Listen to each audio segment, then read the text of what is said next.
इस कहानी की शुरुआत में हम दो कपल्स को देखते हैं, जिसमें वाइफ का नाम जूलिया और उसके हस्बैंड का नाम फ्रांसिस होता है। जूलिया असल में अमेरिकन सिटीजन थी, वही फ्रांसिस उसी मुल्क का सिटीजन था, जिस वजह से ही जूलिया फ्रांसिस के साथ यहाँ पर आई होती है। जूलिया को उस कंट्री यानी उस मुल्क की लैंग्वेज नहीं आती थी, जिस वजह से वो ज्यादा किसी से भी बात नहीं कर पाती थी। खैर, बाद में ये दोनों उस प्लेस पर आ जाते हैं जहाँ पर फ्रांसिस ने अपने और जूलिया के लिए एक अपार्टमेंट रेंट पर लिया होता है।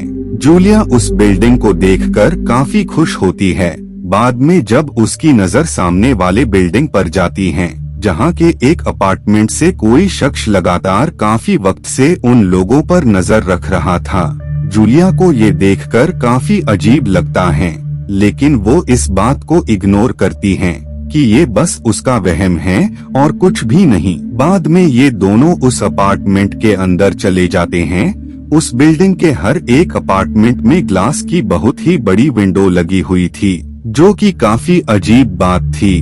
जूलिया जब उन विंडो को देख रही होती है, तभी अचानक से उसकी नजर उसी शख्स पर पड़ती है, जो कि अब भी उन दोनों को काफी अजीब तरीके से देख रहा होता है। जूलिया इस बार भी इसे लाइटली ही लेती है और मॉर्निंग में वो वॉक के लिए बाहर निकल जाती हैं। जूलिया को उस मुल्क के लोगों से बात करने में काफी ज्यादा प्रॉब्लम होती है, क्योंकि उसे इस देश की लैंग्वेज नहीं आती थी। बाद में जब वो घूमकर वापस अपने अपार्टमेंट में आती हैं, तो उसे अपने रूम का डोर अनलॉक मिलता है। ये देखकर जूलिया को शक होता है, क्योंकि उसे अच्छी तरह याद था कि बाहर जाने से पहले उसने रूम को अच्छी तरह से लॉक किया था। लेकिन उसी दौरान ही उस रूम से लेडी निकलती हैं, जो कि इस बिल्डिंग की मालकिन होती हैं। वो इलेक्ट्रिशियन उस रूम बस ये चेक करने आई थी कि उनके रूम में प्रॉपर इलेक्ट्रिसिटी सप्लाई हो रही है या नहीं। बाद में उस लेडी के वहाँ से जाने के बाद जूलिया वापस से रूम में आ जाती हैं और अब वक्त काफी गुजर जाता है और अब विंटर का सीजन आ गया होता है। जूलिया जब बाहर देखने के लिए विंडो के पास पहुँचती है, उसे नजर आता है कि वो शख्स जो कि उस बिल्डिंग से उन पर नजर रखता था, वो शख्स हर बार की तरह आज भी उन पर नजर रख रहा होता है। इस बात से जूलिया को काफी अजीब लगता है और उसके दिल और दिमाग में उस शख्स को लेकर डर बैठ जाता है कि ये शख्स उन लोगों पर इस तरह से नजर किस वजह से रख रहा है। बाद में फ्रांसिस भी काम से वापस घर पर लौट आता है, जिसके बाद ये दोनों वॉक के लिए बाहर निकल जाते हैं। कुछ देर घूमने के बाद ही उन्हें सामने पुलिस की गाड़ी नजर आती है और साथ ही उन्हें काफी लोग भी नजर आते हैं, जो कि उस जगह को घेरे हुए थे। फ्रांसिस वहां पर मौजूद लोगों से इस बारे में पता करने की कोशिश करने लगते हैं कि यहाँ पर असल में हुआ क्या है, लेकिन कोई भी शख्स उन्हें कुछ भी नहीं बता रहा होता है।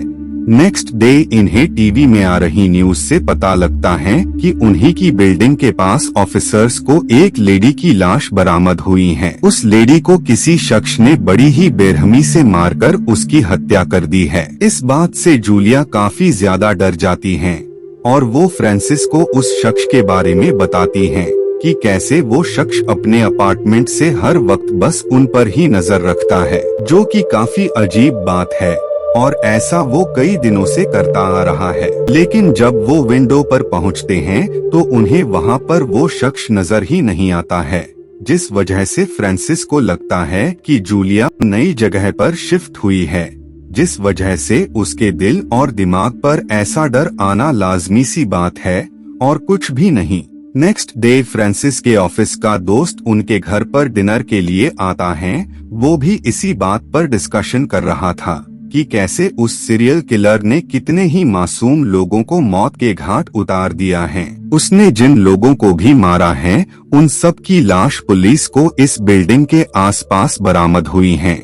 इन सब बातों को सुनकर जूलिया का डर उस शख्स को लेकर और भी ज्यादा बढ़ जाता है। नेक्स्ट डे जूलिया जब घर का गार्बेज थ्रो करने बाहर जाती हैं, तो वहीं पर उसे एक और शख्स मिलती है, जिसका नाम इरीना था। इरीना और जूलिया में काफी अच्छी दोस्ती हो जाती है, क्योंकि इरीना को अमेरिकन लैंग्वेज आती थी, जिस वजह से ही वो जूलिया से सही से बात कर पा रही होती हैं। बाद में उसके वहां से जाने के बाद जूलिया वॉक के लिए बाहर निकल जाती हैं। वॉक के बाद जूलिया थिएटर में मूवी देखने जाती हैं, लेकिन जब वो मूवी वॉच कर रही होती हैं, उसी दौरान ही कोई शख्स उसके पीछे वाली सीट पर आकर बैठ जाता है। इस बात का एहसास जब जूलिया को होता है तो वो इस बात से काफी ज्यादा डर और सहम जाती हैं। उसमें इतनी भी विल पावर नहीं होती है कि वो पीछे मुड़कर देख पाए। बाद में जूलिया अपने खौफ और डर की वजह से वहां से भाग जाती हैं। बाद में सिचुएशन नॉर्मल होने के बाद वो सुपरमार्केट जाती हैं, जहां से वो ग्रोसरी का सामान ले रही होती हैं। तभी उसे ये फील होता है कि वो शख्स जो कि काफी वक्त से उसका पीछा कर रहा होता है, वो शख्स उसका पीछा करते हुए यहाँ तक आ चुका है, जिस वजह से जूलिया वहीं के खाली रूम में छिप जाती हैं और वो उस शख्स पर नजर रखती हैं। बाद में सही मौका देखकर वो वहां से निकल जाती हैं। नाइट में जूलिया अपने साथ पेश हुए सारे वाक़ये के बारे में फ्रांसिस को बताती हैं, जिस वजह से फ्रांसिस जूलिया को साथ लेकर उसी सुपरमार्केट में जाता है और वो वहां पर उस वक्त की रिकॉर्डिंग देखने लगते हैं जब जूलिया के साथ ही वो शख्स भी वहीं पर मौजूद था। उस रिकॉर्डिंग को देखकर ये लोग बिल्कुल भी कंफर्म नहीं कर पाते हैं कि वो शख्स जूलिया पर नजर रख भी रहा था या नहीं। फ्रांसिस उसे बताता है कि ये बस तुम्हारा वहम है, ये मुल्क तुम्हारे लिए नया है, जिस वजह से ही तुम्हें हर इनोसेंट शख्स पर डाउट हो रहा है। अगली रात जूलिया फ्रांसिस का वेट कर रही होती हैं। उसी दौरान ही उसे फ्रांसिस की कॉल आती है, जो कि उसे बताता है कि आज रात उसकी जरूरी मीटिंग है, जिस वजह से उसे घर आने में देर हो जाएगी। बाद में जूलिया ग्लास को कवर कर देती हैं, क्योंकि वो उस शख्स से बहुत ही ज्यादा डरी और सहमी हुई थी कि कहीं उस शख्स का अगला शिकार वो ही न हो। उसी पल डोर पर काफी तेज नॉक होने लगती हैं। अचानक से हुई इस आवाज से वो काफी डर जाती हैं, लेकिन बाद में वो काफी कोशिश करके डोर को डरते हुए ओपन करती हैं, तो बाहर उसे एक ओल्ड शख्स मिलती है, जो कि जूलिया से अपने कैट के बारे में पूछ रही होती हैं। लेकिन जूलिया यहाँ पर नहीं थी, जिस वजह से उसे उस लेडी की कोई भी बात समझ में नहीं आ रही होती है। उसी दौरान ही इरीना की नजर उस लेडी पर पड़ती है, जिस वजह से वो उस लेडी की बातों को उसे उसकी लैंग्वेज में बताती हैं कि वो शख्स यहाँ पर अपने कैट की सर्च के लिए आई है।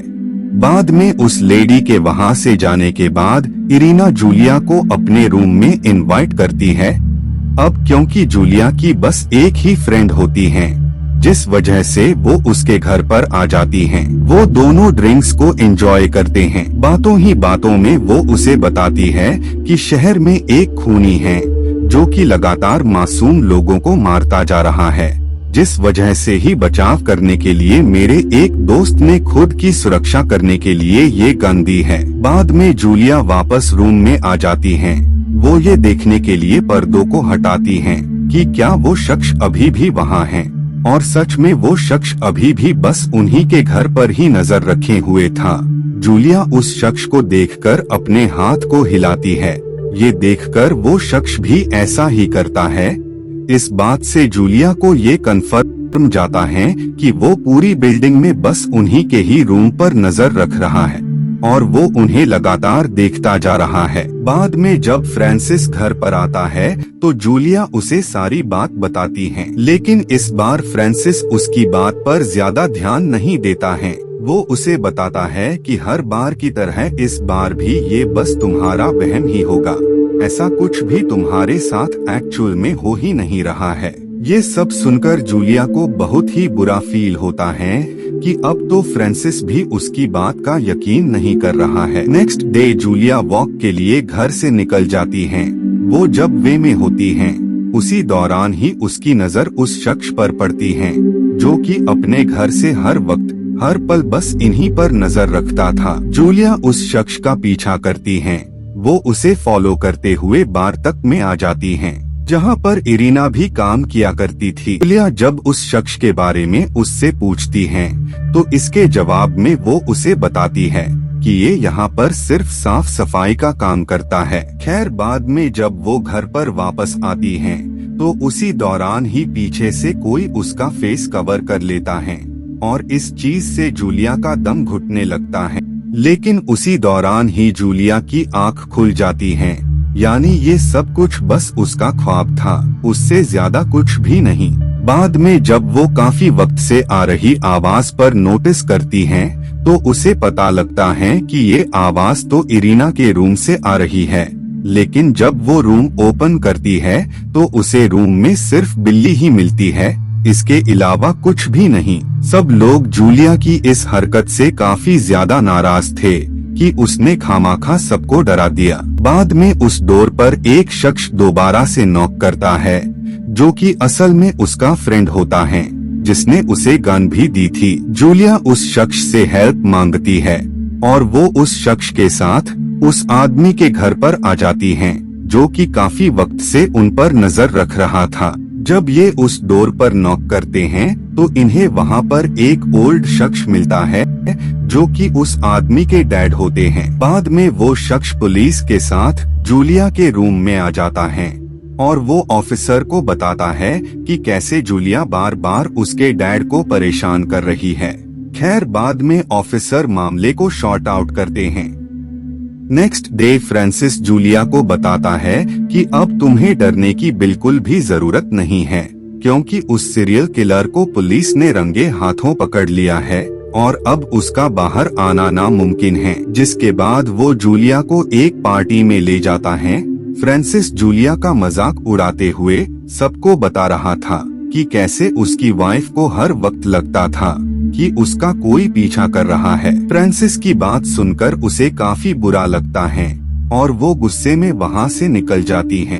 जब वो अपार्टमेंट में पहुँचती हैं, तो उसे इरीना के रूम से अजीब आवाजें सुनाई देती हैं और जब वो रूम अनलॉक करती हैं, तो उसे सामने इरीना की लाश मिलती है और उसी दौरान ही कोई उस पर अटैक कर देता है। वो शख्स असल में कोई और नहीं बल्कि वही था, जो कि काफी वक्त से उन पर नजर रख रहा था। वो उसे बताता है कि उसी ने इरीना को मारा है और अब वो उसे भी मार डालेगा। इतना कहते ही वो उस पर नाइफ से अटैक कर देता है और बाद में वो जब बाहर जाता है, तो उसी पल जूलिया उस पर गन से अटैक कर उसे मार देती है। दरअसल जूलिया ने सिर्फ मरने का नाटक किया था उस किलर के सामने। और इसी के साथ ये मूवी यहीं पर एंड हो जाती है। Thank you so much for watching.